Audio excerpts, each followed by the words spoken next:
मैं हूं शाहिद महमूद। आप देख रहे हैं तजारती रहबर यूट्यूब चैनल। इस वक्त मैं अनायत क्लॉथ मार्केट के जनरल सेक्रेटरी हैं जाहिद मुस्तफ़ा साहब, उनसे मिलने के लिए आया हूं और ये सिटी क्लॉथ बोर्ड के भी सीनियर तरीन अहदेदारान हैं। और मैं इनसे पूछना चाहता हूं कि गवर्नमेंट ने जो इस दफ़ा जो टैक्स गोशवारे जमा करवाए हैं, सुना है उसमें कोई तब्दीली की गई है या उस बारे में आप क्या कहते हैं?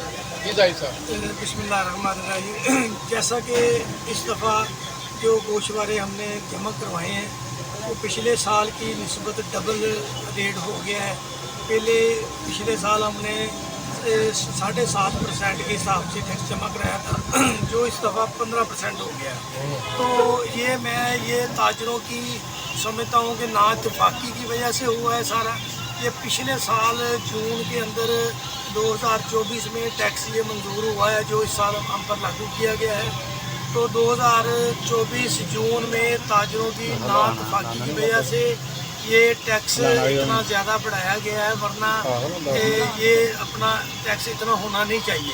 असूली तौर पे टैक्स बढ़ना चाहिए था, 7.5% है, उसके 1% या 2.5% बढ़ा लेते, लेकिन इन्होंने सीधा ही डबल कर दिया है, जिसमें गोशवारे जमा कराने वाले लोगों को काफ़ी मुश्किलात पेश आ रही हैं टैक्स की वजह से।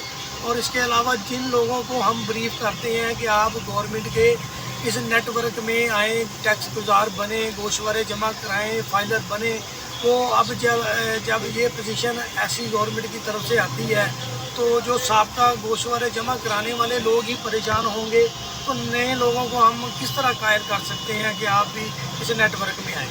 तो मैं तो तमाम पाकिस्तान के ताजर तंजीमों के नुमाइंदगान से गुजारिश करूँगा कि जब भी गवर्नमेंट बजट के लिए आप लोगों को बुलाए और आपसे तजावीज़ ले, तो छोटे ताजर, दरमियाने ताजरों का भी ख्याल किया करें।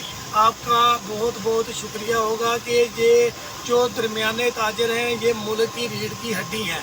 तो अगर ये टैक्स जमा करवाएंगे तो मुल्क चलेगा, वरना मुल्क नहीं चलेगा। तो इस दफ़ा गवर्नमेंट ने जो ये टैक्स 7.5% से बढ़ा के 15% कर दिया है, लोग अभी गोशवारे जमा करा भी रहे हैं, तो कराने भी हैं। ज़ाहिर है उन्होंने ये लाभ मंजूर हुआ है 2024 में, अभी ये 2025 का भी बजट मंजूर हुआ है। इसमें मुझे नहीं लग रहा कि कुछ ताजरों के तहफ़्फ़ुज़ात जो थे दूर हुए हैं कि नहीं हुए। वो एक अलग व्लॉग बनाएंगे, उसमें मुकम्मल तफसील लेके फिर आपको आगाह करेंगे। लेकिन अभी ये बहुत ज़्यादा जुल्म और ज़्यादती है कि टैक्स को डबल कर दिया गया है और लोगों को परेशान किया जा रहा है। ये जाहिद मुस्तफ़ा साहब अपने ख़यालात का इज़हार करें। ये भी बताइए कि जो सैलाब आया है इससे भी कुछ ताजरों के कपड़े के ताजर मुतासर हुए हैं कि नहीं हुए? हाँ, रिसेंटली पहले ये स्वात के अंदर एक सानिया हुआ है, उसमें काफ़ी सारा नुकसान हुआ है। कपड़े के ताजरों के अलावा भी दूसरे ताजरों का भी बहुत नुकसान हुआ है। उसके बाद जब ये बारिशों का सिलसिला शुरू हुआ और इंडिया की तरफ से पानी छोड़ा गया, तो ये तीनों दरियाओं के ऊपर एक तूफ़ानी की शक्ल में जो ये इतना बड़ा सैलाबी रेला पंजाब से गुज़रता हुआ सिंध के अंदर चला गया है। इसमें जितने भी इलाके इसमें शामिल हैं, वहाँ के ज़मींदार समेत, दुकानदार हजरात समेत, कपड़े के जो भी ताजर हैं परेशान हैं, उनसे पैसे नहीं मिल रहे, उनसे अगराइयाँ अभी कलेक्ट नहीं हो रही। तो ज़ाहिर है वो यहाँ आएंगे, माल ख़रीदेंगे तो फिर ही इधर काम चलेगा। उस वजह से इधर थोड़ा फैसलाबाद की जो हब है, मंडी है, उसमें कुछ मंदी के आसार काफ़ी 15-20 दिन से नज़र आ रहे हैं। लोग बहुत ज़्यादा परेशान हैं।